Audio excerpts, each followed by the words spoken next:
So julienne of carrot,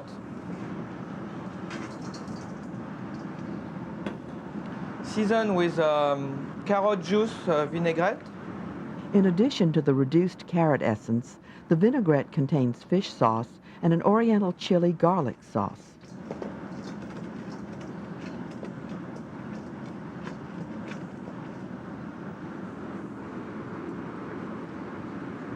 And the decoration on the plate, it's like some bitter oil made by the reduction of the beet juice and olive oil.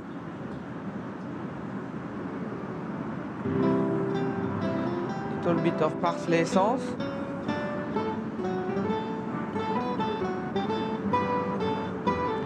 Little bit of carrot vinaigrette. Like that.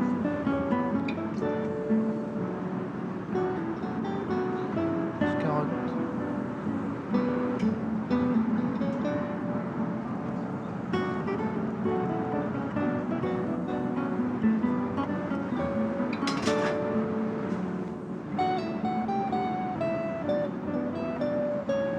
When the crab roll is crispy, we're going to slice it.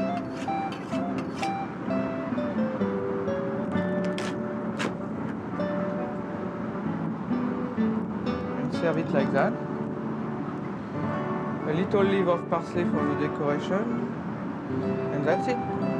Crab roll.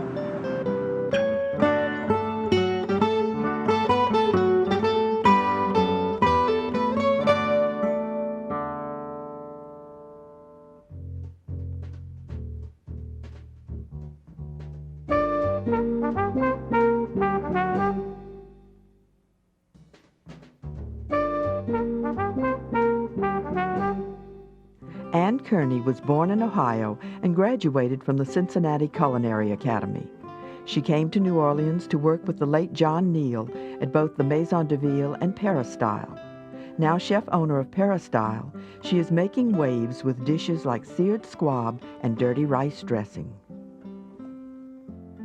We're doing a little pan-roasted squab, which is a domesticated pigeon. They're farm-raised. They're fed whole grains, and so that they have a very pure meat. This is an all red meat bird. They're small. They're in between the size of a quail and a pheasant. And we're going to butcher it, take it off of its bone. This dish is going to be pan roasted and served with a rice dressing, which is my version of a Louisiana dirty rice. I found out that the Creole and Acadians don't like it when you call it dirty rice. That's the name the French gave it because it was brown. So we call it rice dressing here at Peristyle. We're just going to remove half of the bird, each half of the bird from the bone in a whole piece. We're going to reserve the bones, roast them in the oven. You can later use them for stock, chicken stock, or as part of your port reduction for your sauce. We remove the first 2 digits of the wing.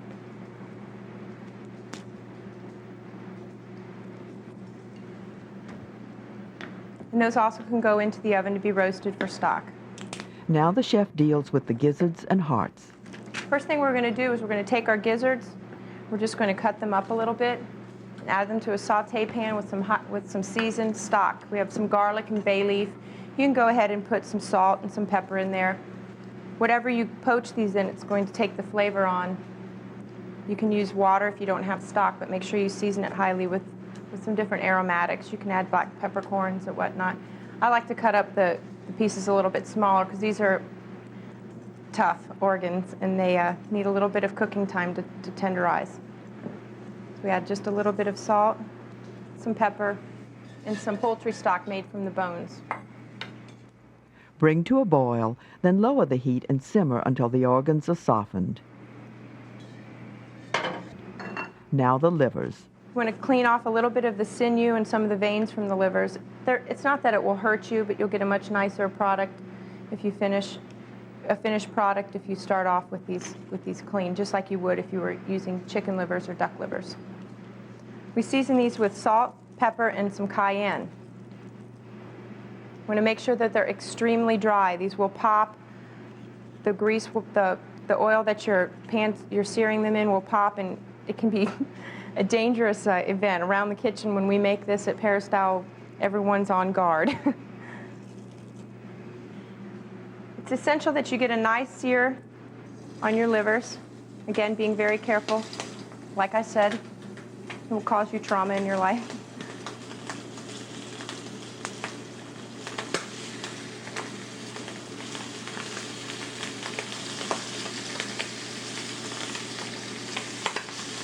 I don't cook mine completely through. I cook them to about medium. Carryover cooking will take care of taking the rest of the way. You don't want to overcook them because they will get very grainy. Turn the livers once.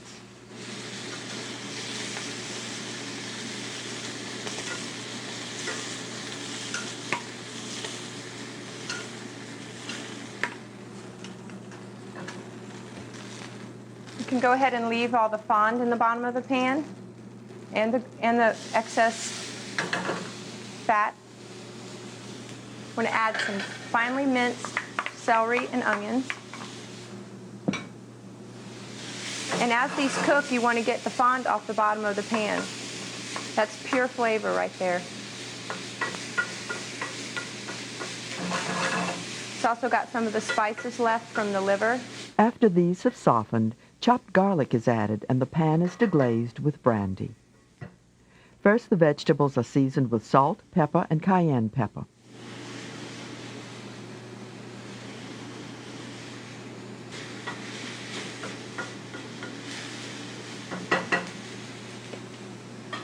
Pull your pan away from the open flame and add some brandy, as much as you'd like.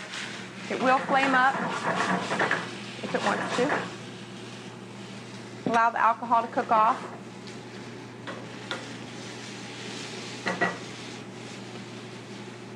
When your vegetables are tender, go ahead and add it to your seared livers. The gizzards, hearts, and garlic cloves are added, and the mixture is then processed. You're going to puree this to a fine paste. This is the liver base for the dirty rice. Now the squab is seared. Skin side down first. You want to get a nice seared, caramelized crust on your skin. Crispier the better. Again, watch for popping. These squab will get you if you're not careful.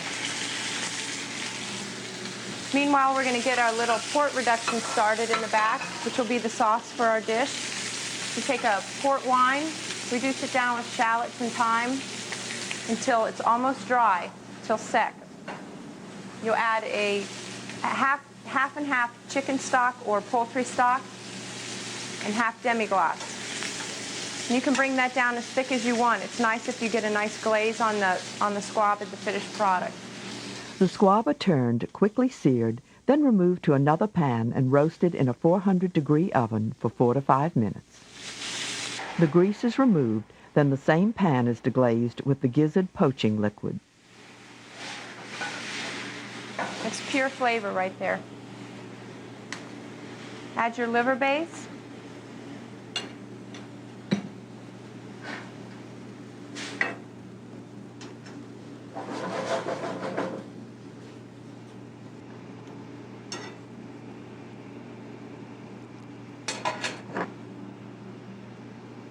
Add your basmati pilaf.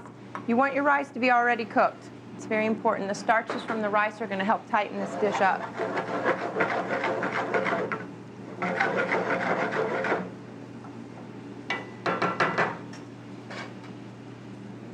This is the point where you add a ton of green onions, some chopped parsley. Really helps balance the flavor, that nice fresh green onion flavor.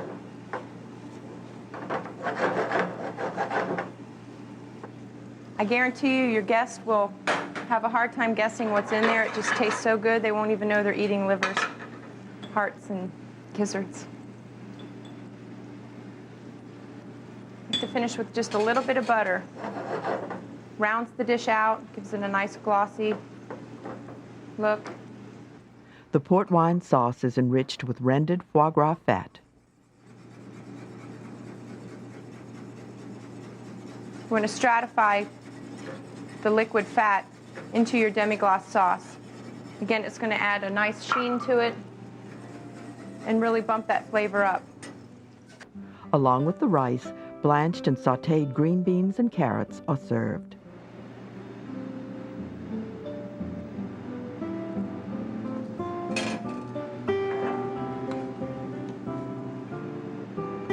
And our port reduction goes over the top.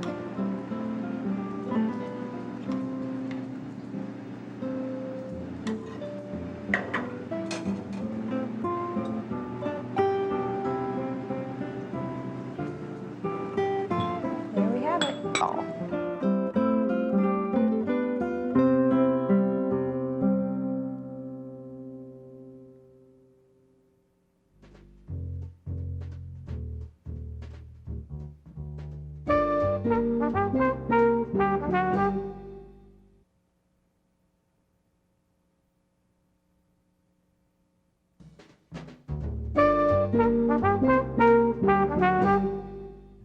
Le Titi de Paris is one of Chicagoland's great French restaurants.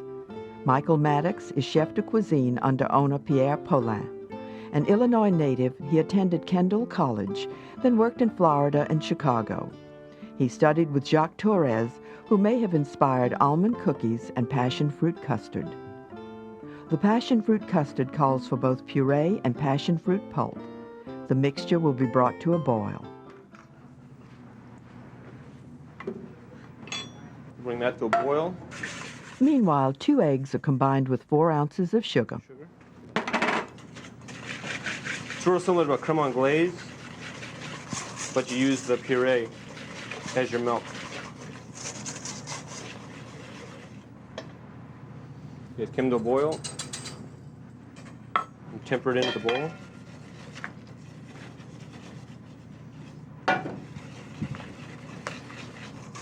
Make sure you clean the sides, all the sugar and the eggs off. And turn it back to the stove. You're going to bring it back to a boil. The custard was cooked and stirred constantly, then strained over an ice bath. Then a hydrated gelatin leaf is added. And while it's still hot, I'm going to add the bloom gelatin. Take out the cold water, rinse it, and add that to it so it melts in. Granulated, unflavored gelatin can be substituted. The whipped cream I've already whipped. I'm just going to cool down the passion fruit mixture here, and then I'll fold in the whipped cream. The cream is added in 2 batches. Just incorporate about halfway.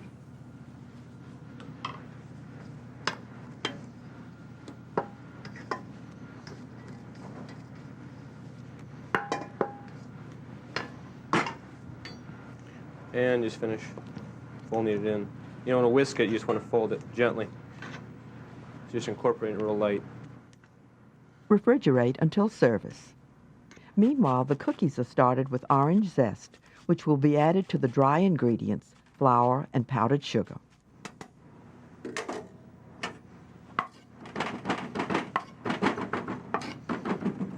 Nice and fine. Extract all the flavor by cutting.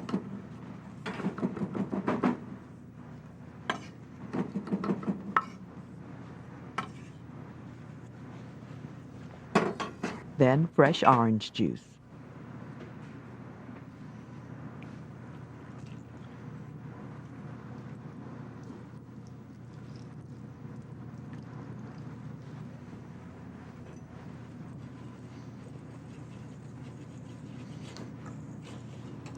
The almonds, rather than just using sliced blanched almonds, I did that, but I also toasted them off, give a little more flavor to it.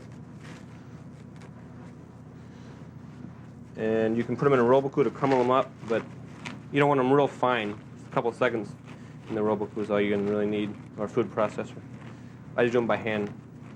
Put them in a plastic bag and just smash it up a little bit.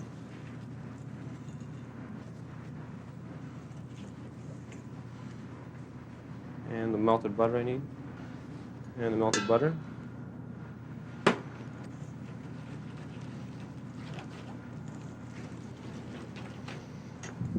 And a little bit of Grand Marnier. Give a nice little more orange flavor.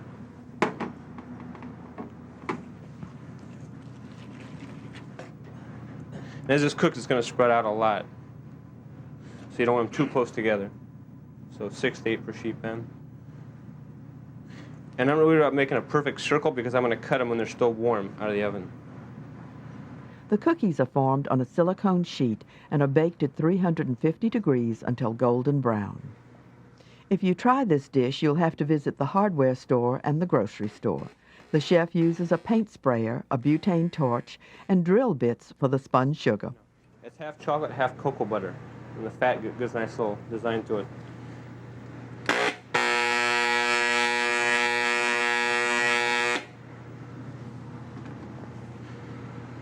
Take your fork off. Get a nice little design for our plate. Banana slices are sprinkled with sugar and caramelized with a torch. For the spun sugar, it's using half fondant, or like icing like for danishes, and half glucose, similar to corn syrup. You put them together, bring it to about 150 degrees, and it's like a comb, which we use, you use a whisk or not nails in it. Make sure it's really hot. And I have 2 poles that have been sprayed with a non-stick spray. You make sure it's really hot, and it's a back and forth sweeping motion. If not done correctly, you could have the sweetest floor in town. The first layer of a Napoleon is the passion fruit custard and banana slices.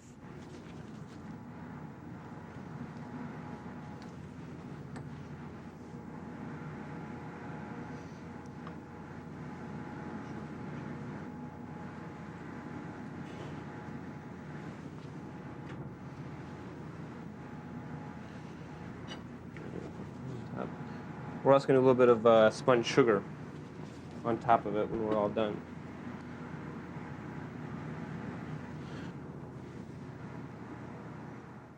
Note the presentation includes a cornucopia made from the warm cookies and filled with the custard. Then a flower, outlined in chocolate, is filled in with creme anglaise and fruit purees.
Welcome to Great Chefs, a culinary tour of the United States featuring some of the country's finest chefs.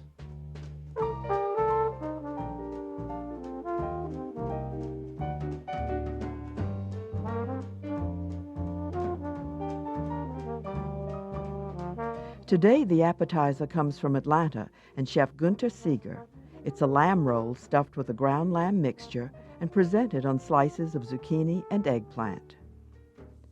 From the great Italian restaurant Spiaggia in Chicago, Chef Paul Bartolotta prepares a small plate light dining entree, poached langoustines in tomato and orange sauce. Dessert comes from the Peabody Hotel in Orlando, Florida. Executive pastry chef Gerard Partunes presents white chocolate mousse studded with white chocolate fans.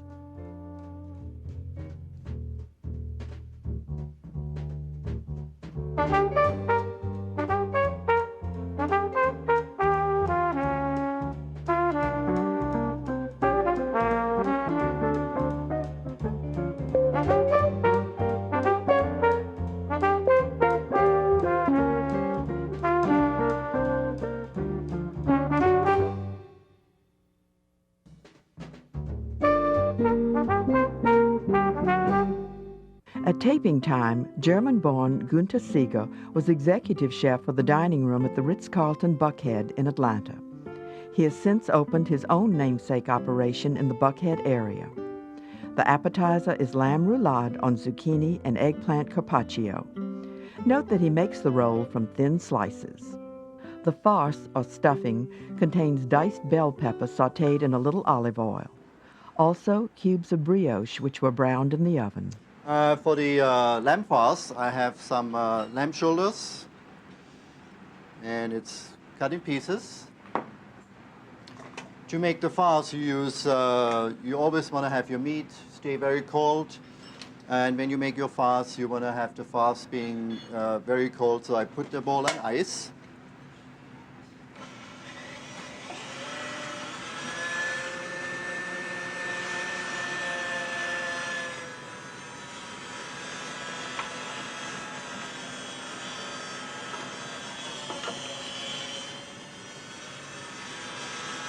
Season the ground meat with salt and pepper.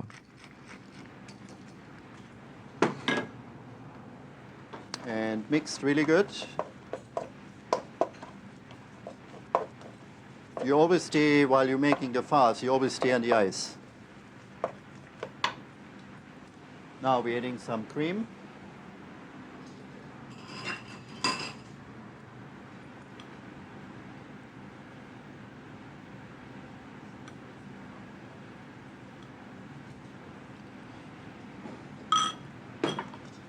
Mixing it again.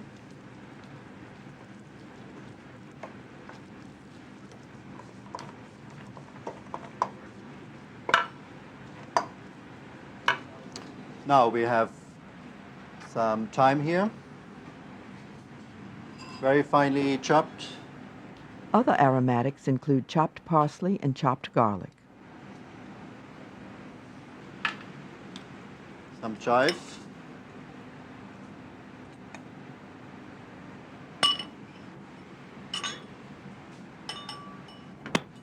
The sauteed peppers.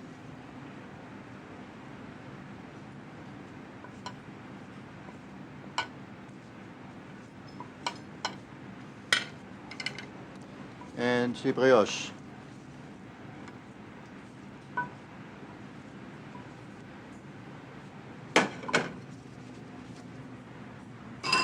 And that gets mixed again.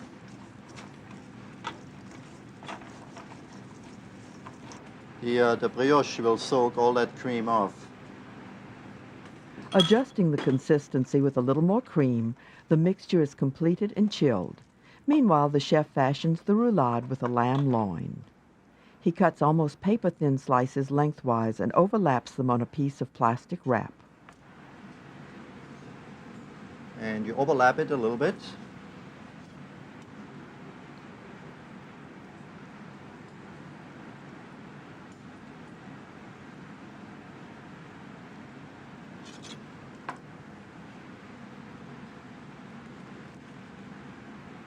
Season with salt and pepper and add the farce. And the mousse goes inside.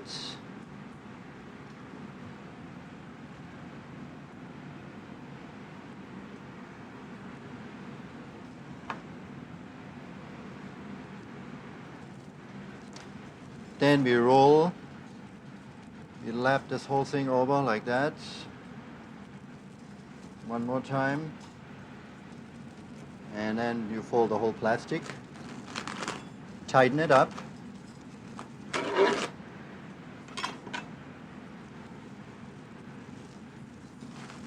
and then we tie it up.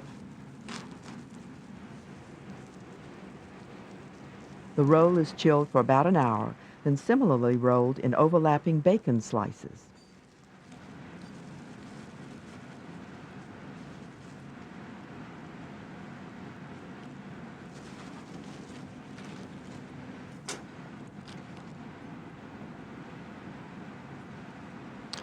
And then we roll the whole roulade in this bacon.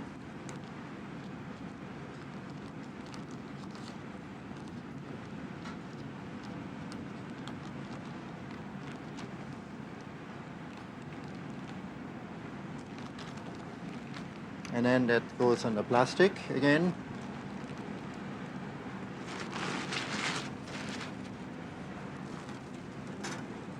And we tie this up again. The same way than we did the roulade before. Chill this for at least 2 hours. Thin slices of zucchini and eggplant are cut using a mandolin.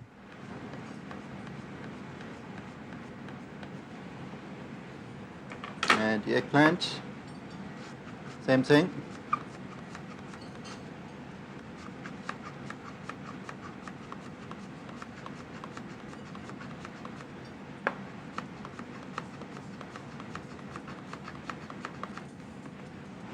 The eggplant and zucchini are lightly sautéed separately in olive oil. They should not be browned. Then, in a clever adaptation of the Italian appetizer using shaved beef, carpaccio, the slices are arranged on a plate coated with olive oil.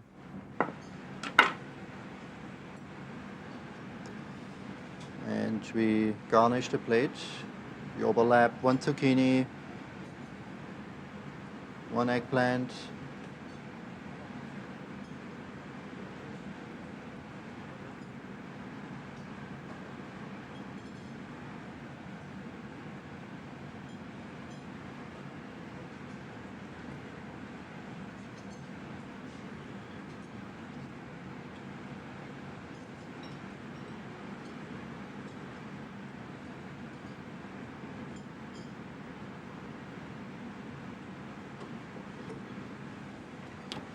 then we have some tomato concasse. Those tomatoes are peeled and put in boiling water for 10 seconds and de-seeded and cut in brunoise. The carpaccio will be run under a salamander or broiler just before presentation. Now a medallion is cut from the roulade.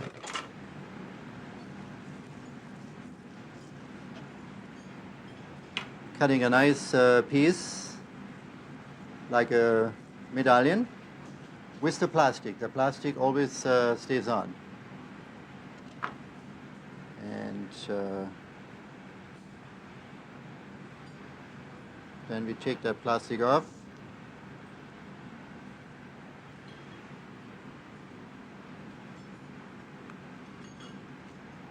Sauté in hot olive oil. This medallion can be cooked like a regular lamb. It doesn't need to be cooked all the way through because we're using the lamb loin.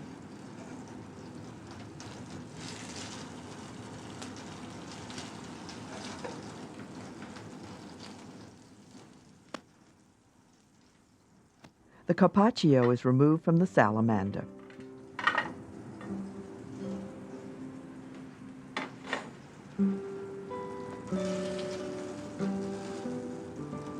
We give him very nice color. And then get the grease off a little bit on paper towel. That goes in the middle of the plate. A chiffonade of basil will garnish. And then we garnish with all the basil.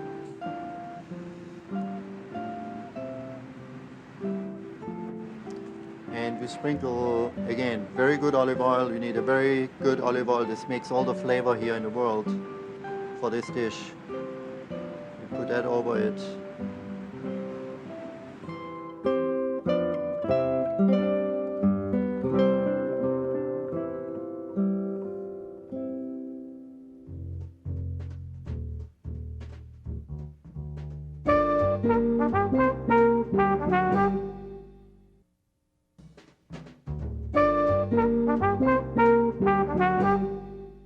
Executive chef and partner at Spiaggia is Paul Bartolotta. In 1997, this Milwaukee native received an award from the President of Italy, honoring his culinary achievements and calling him a goodwill ambassador for all things Italian. His entree is a light rendition of langoustines in tomato and orange sauce. Scampi con fondue di pomodoro, arancia, e menta. And what it means is chilled tomato, orange, and mint sauce that is served with warm poached langostinos. Okay? So what we're going to do is we're going to clean one of these so you get an idea how you might clean it. First you pull the bottom part off, okay? And then you will crack them a little bit this way.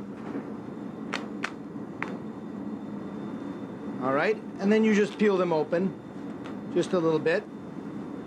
Make sure you broke through. And then you just peel the shell off this way. And then this piece of shell here too as well. Okay, and then at the very bottom you just sort of hold, and you also will get any of the inside that come and peel out at the same time. Okay, and then what we'll do is we'll trim it up a little bit. If there's any parts that's not so beautiful, we're going to trim that. We're going to trim this a little bit, okay? And this is the clean langostino. And as you can see, I have those already prepared for you. Okay, so we'll put that together with this one.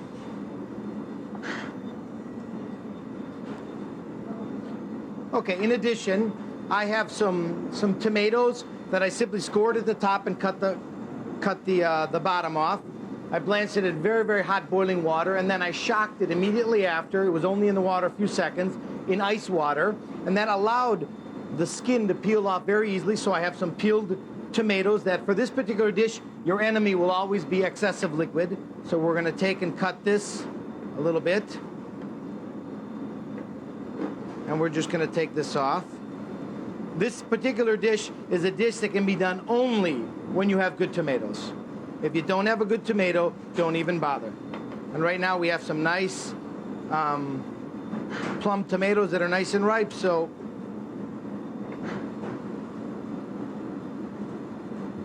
all I want is the supreme part. And then, when we get done with this, I will show you the garnish that we do with this. We make little diamonds here by cutting it, and then cutting it at an angle. And this is about the size diamond that we want to use. Okay. And then we have an orange that we peel to make segments. And what we do is we peel very carefully. We cut either side of the orange off, peel it down real nice and smooth so we retain its shape, and then basically make some nice segments out of the orange. And this is going to be used for both making the sauce and also for the garnish. So the dish will be prepared this way. We're going to take a pot and we're going to warm up a Ligurian olive oil in here. So you want an olive oil that's very, very light. You don't want anything that's too strong. And I'm going to put in here a few mint bouquets. And I leave the stem on because it's not going to cook very long. So we're just going to make it just a little bit warm. We do not want to make it extremely hot. We just want to cook it long enough so we extract the flavor of the mint into the oil. And we flavor the oil just a little bit. Okay, so to this I'm going to add some of the tomato segments here. So the tomato supreme to the dish.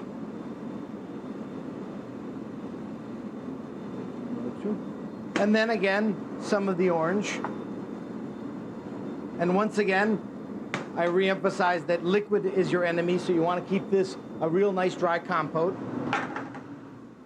Salt is added. Not a lot, just a little bit. And while we're at it, for poaching the langostinos, we're going to put some salt in the water for these as well.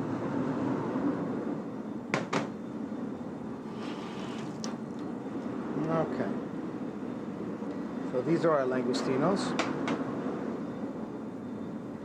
Okay. So we're just going to cook this very, very slowly. We want to make a little bit of a pulp. You can already smell the flavor of the mint coming out. And we just want to cook this very, very slowly. It's not a long cooking process. It's basically to make everything nice and warm and so that all the flavors blend together. It's essentially a cold dish. So we don't want to give the impression that it is a cooked tomato sauce or that it takes on the flavor of a cooked orange. We want to leave it nice and light and nice and fresh. The mixture is chilled over an ice bath, then processed. Garnish includes a chiffonade of mint with pieces of tomato and orange warmed through. Okay. The mint was removed before the hand processor is used. Strain the sauce before presentation. We're going to now warm up this a little bit and poach a few of our langostinos. in boiling water. And I just curl them over so they retain a nice curled shape. We'll do just, say, one extra. The compote is placed on the chilled sauce.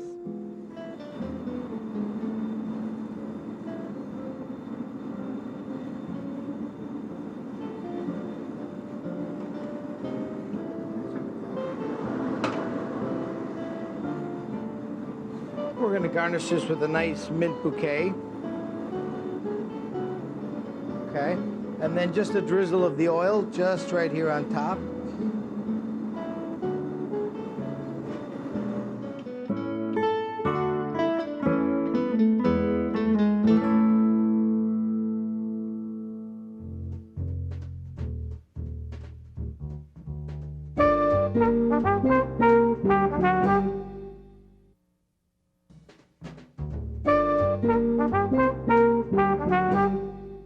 After his apprenticeship, Gerard Partoons worked in his native Belgium, then came to America, first working at the fancy Ritz-Carlton Monolani in Hawaii, then at the pastry stations of hotels in Arizona.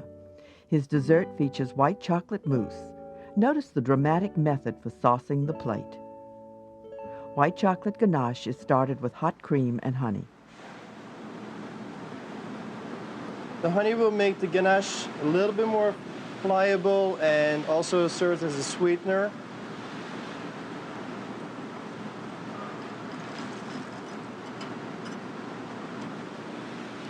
The white chocolate I'm using is it's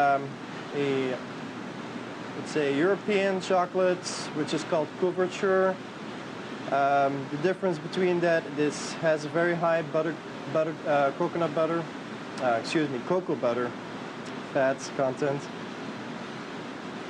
The mixture goes over heat and is stirred until the chocolate melts. Then it's refrigerated for 4 hours. After it's chilled, the ganache is combined with heavy cream in an electric mixer. This will go extremely quick.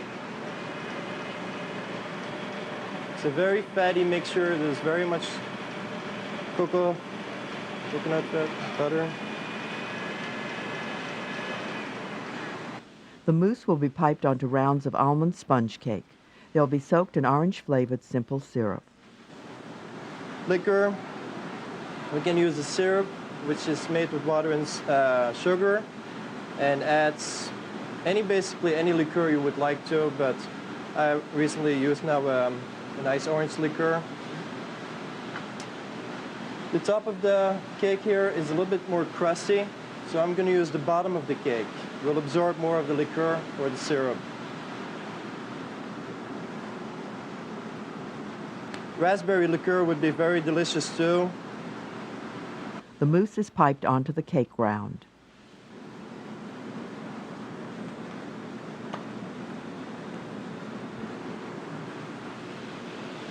Melted chocolate is also used to fashion fans that will garnish the mousse. First, the chef tempers the chocolate. What I'm going to do now is incorporate cold air into the chocolate while it cools down on the marble or the slate, and mix the sugar crystals together. Okay. Next, after we temper the chocolate, we're going to add a little bit of salad oil. This is a very small percentage, maybe about, for this amount, maybe 1/4 of a cup. What this will do, will make the chocolate more pliable, because it is ultimately made out of cocoa butter, and the cocoa butter will make it harder. It's a hardening agent. The salad oil will make it more pliable. So, make sure it's very nicely incorporated. Then the fans are made by spreading the chocolate onto a chilled surface and immediately shaping.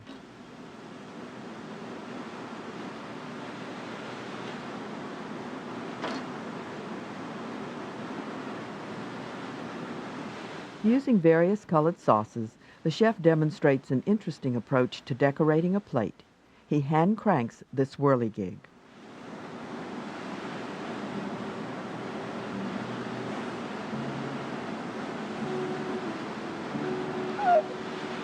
Go.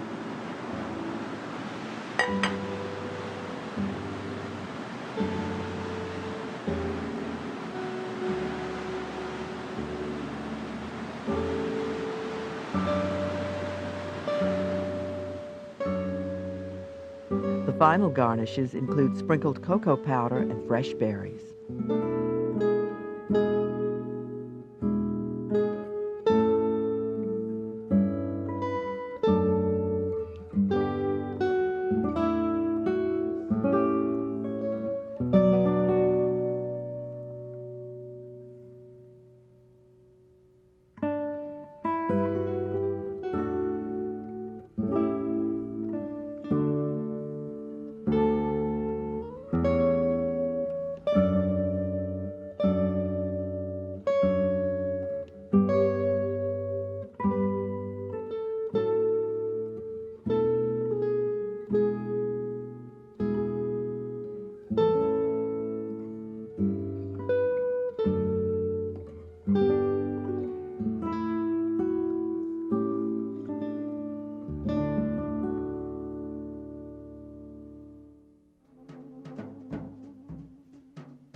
Welcome to Great Chefs, a culinary tour of the United States featuring some of the country's finest chefs.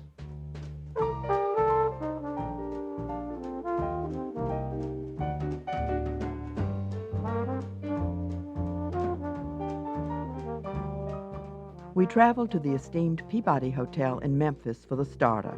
Chef Jose Gutierrez leads off with a winner of utter simplicity, green tomato gazpacho. Then it's off to Miami and the Cuban cuisine of Guillermo Veloso.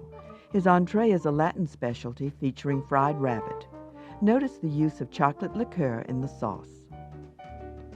Finally, from the inn at Blackberry Farm in Tennessee, Chef John Fleer makes an upscale version of a southern super snack, moon pie, pistachio chocolate brownie and white chocolate ice cream.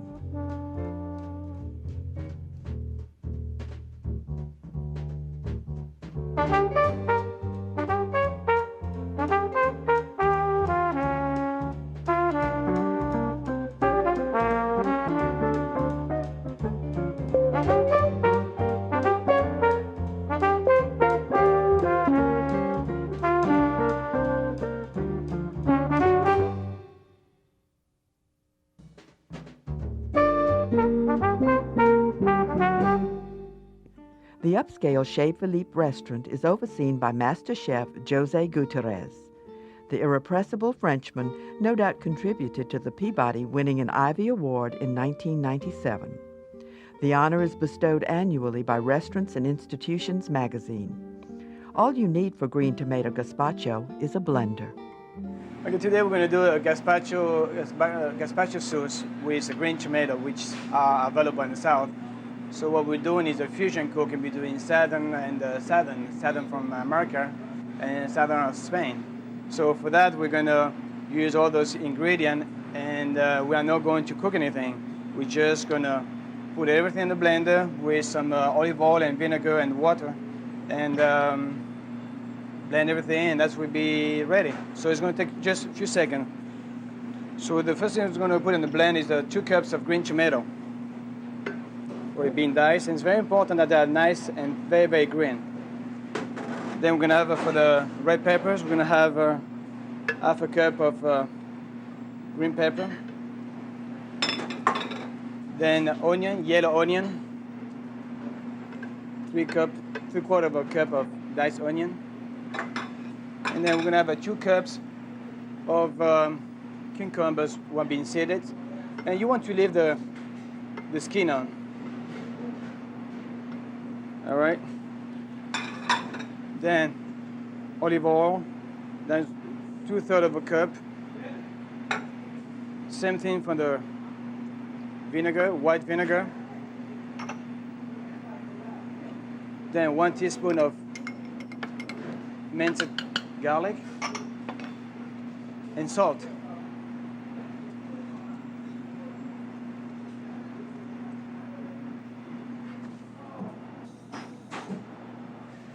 And 1 cup of water. And that's about it for this dish. The only thing we're going to do is blend everything for a few seconds.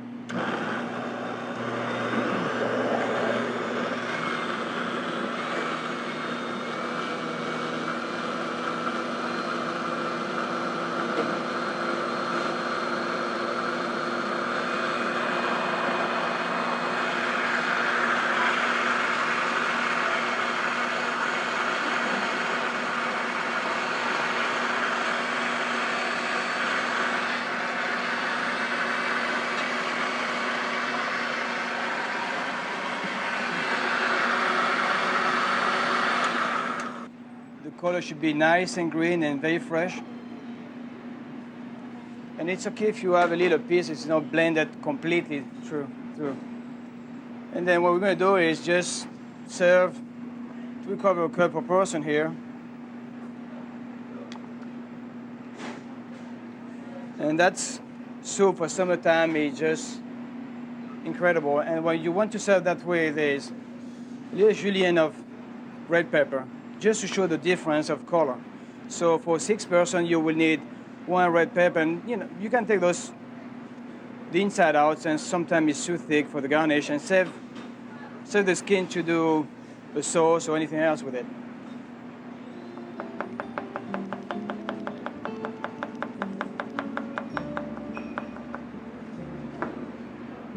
A little julienne of red pepper. What we have here is 2 slices of toasted focaccia bread, just a few pieces of salad, red oak, Lola Rosa, frisée, anything you have, and a little julienne of red pepper. And leave it simple, just like that. Et voila.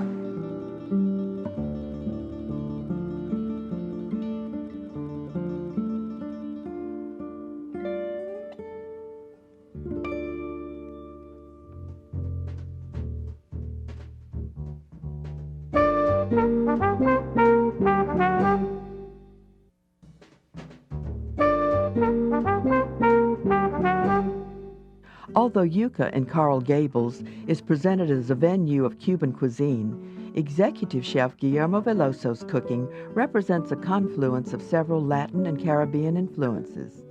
Consider his entree. It features rabbit, which is sautéed, braised, and deep-fried, served with a mole-like sauce. Chicharrón de conejo.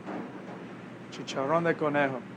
Chicharrón is a typical way in the Caribbean, Cuba, Puerto Rico, of eating things like chicken and rabbit. It's basically fried, real crisp fry. What we're going to do with this is we're going to braise the rabbit till it's nice and tender, and then we're going to put it in the fryer just long enough to crisp it, but not to get it greasy or anything like that. The saddle, front, and back quarters of the rabbit are seasoned with salt and pepper and dredged in flour.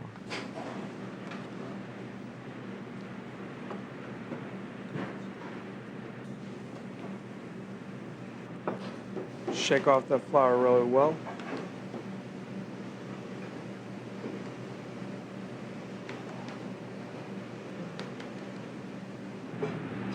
And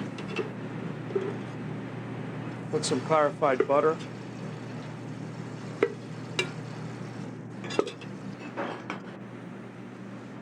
And we'll start browning the rabbit.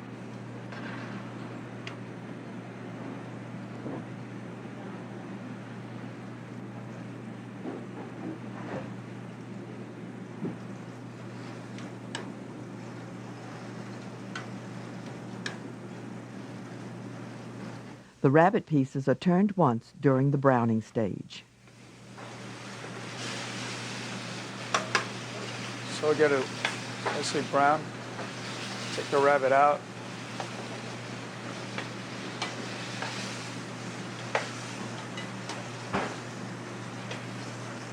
And the same butter. We'll throw in some diced carrots, onions, scallions.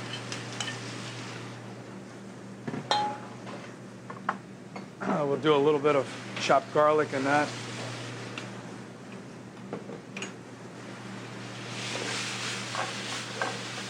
Saute it up a little bit.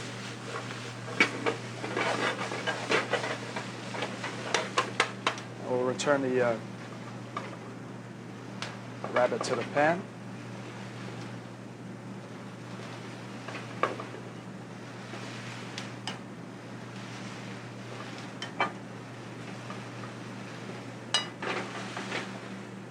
We'll deglaze that with a little bit of red wine.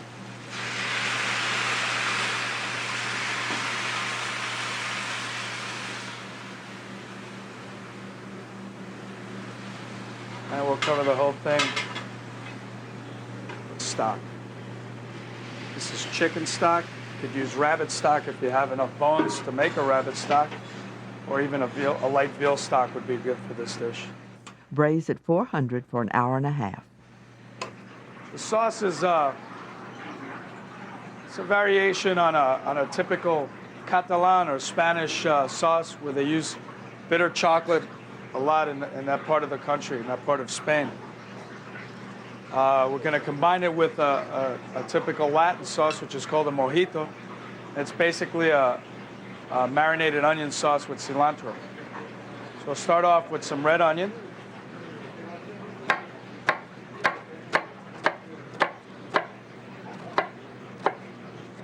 Diced or minced.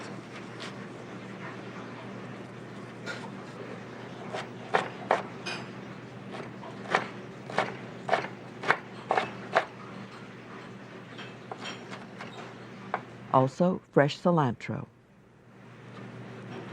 Just loosely chopped. It doesn't have to be too finely chopped.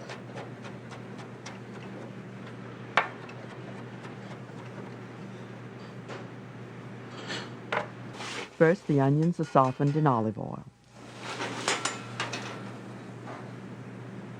Some chopped garlic.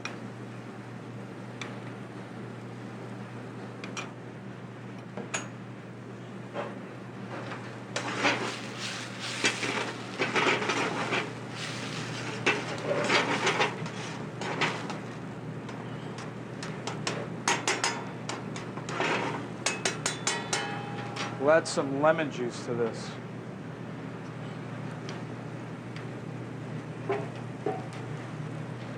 More or less about a couple of tablespoons.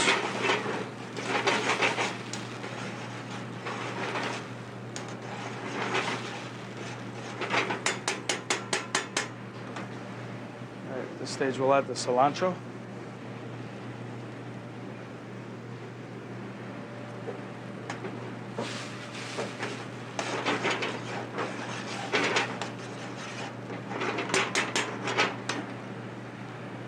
Deglaze the pan with some red wine.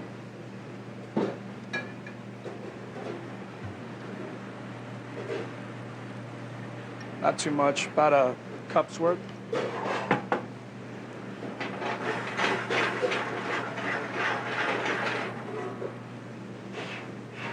And some Godiva chocolate liqueur, or any kind of chocolate liqueur you might want to use.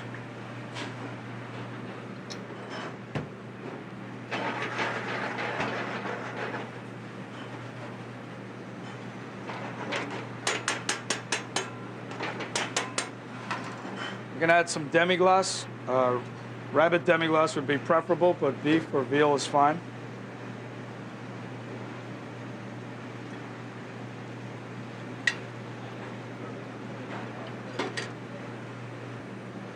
A little bit of chopped tomatoes.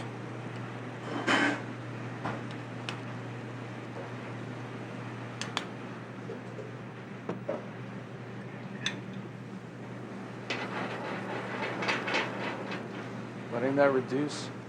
Shaved bitter chocolate is added. A little bitter chocolate goes a long way in this dish.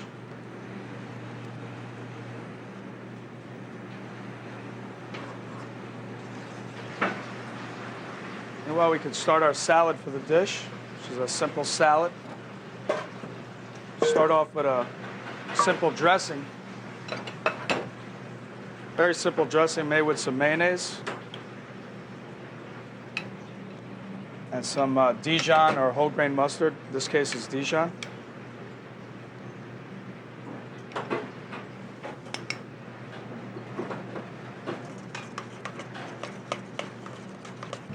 Watercress is used. Also, ripe avocado.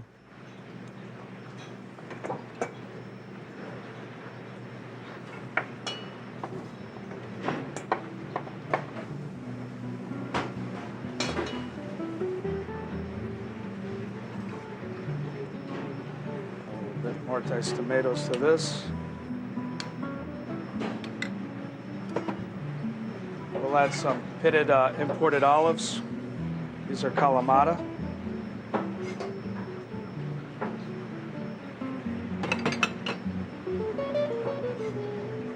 And we'll dress that with this dressing.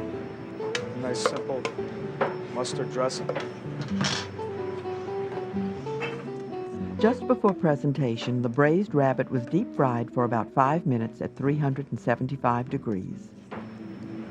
We'll arrange our crispy rabbit, or chicharrón de conejo, around it.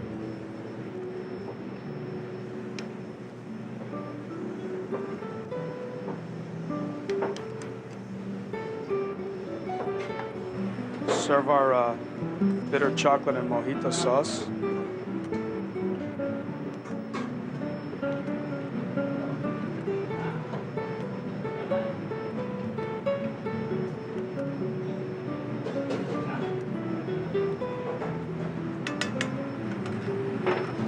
We could garnish this dish with some caper berries, which are a Spanish imported product. They're kind of salty like capers, but kind of the texture of an olive. Then we like to drizzle that with a little bit of infused olive oil.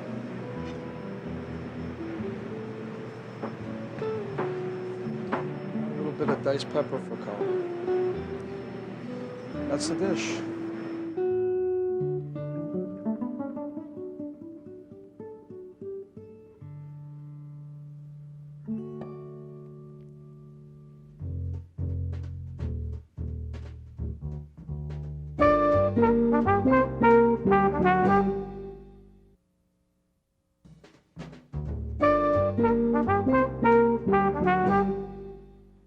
The sylvan setting of the inn at Blackberry Farm is a perfect locale for Chef John Fleer, who, if nothing, has developed a well-defined philosophy of cooking.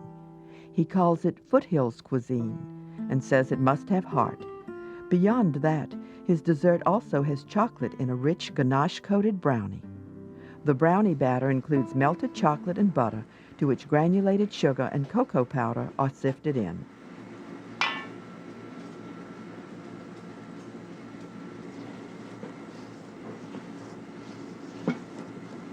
I'm going to stir that till it's fully incorporated.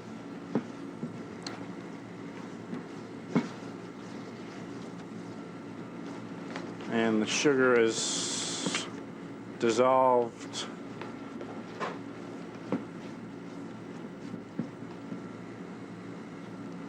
In the mixture. We'll then fold in our eggs, which have already been beaten.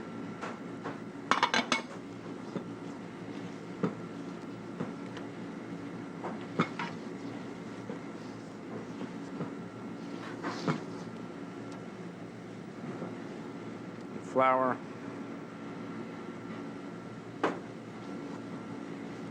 So that you don't overmix the brownies. Once you get the flour part of the way incorporated, you can go ahead and add the garnish for this rich pistachio brownie, which is pistachios and chocolate chips.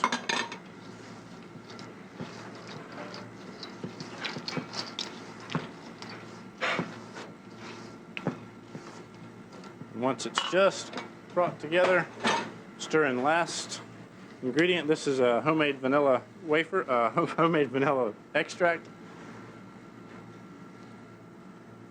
We make from just vanilla beans and an inexpensive vodka. Let it steep for 15 to 30 days. The brownie mixture is spread onto a sheet pan lined with parchment paper. It's meant to be very thin. It's not a thick cake-like brownie. It's a very dense, rich brownie. So we'll spread it less than half an inch thick in the pan.